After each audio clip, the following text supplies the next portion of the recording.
dito tayo sa may Capitol ulit. Meron tayong Honda CR-V, cranking 1 start siya. Ayan. Meron naman siyang check engine. Try natin redondo.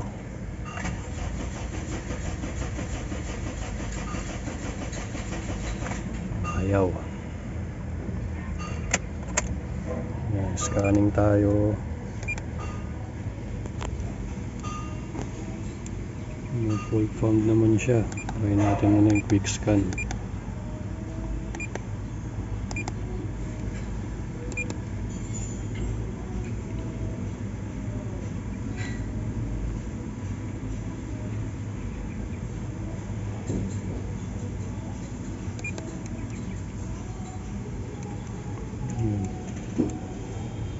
No fault found naman siya sa engine, transmission,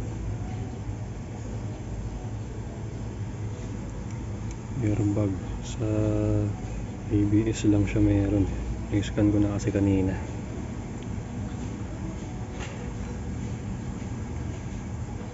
Steam pass. Ayan, ABS lang siya meron.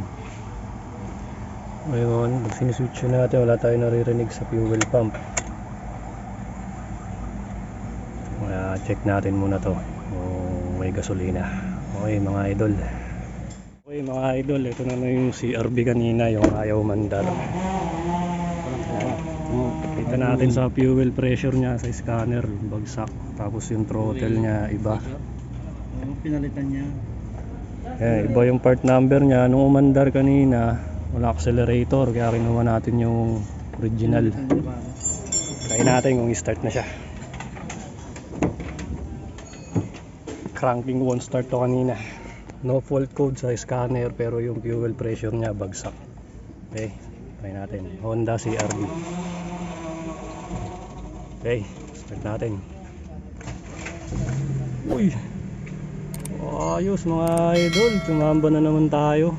Unang service sa 2023. Unang service natin to sa 2023. Happy New Year mga idol. Accelerator natin. Ayos. Huwag niyong kalimutan mag-like and subscribe sa channel natin mga idol. Ayan. Honda CR-V. Tayo kay Capitol Auto Supply. Ayos. Salamat.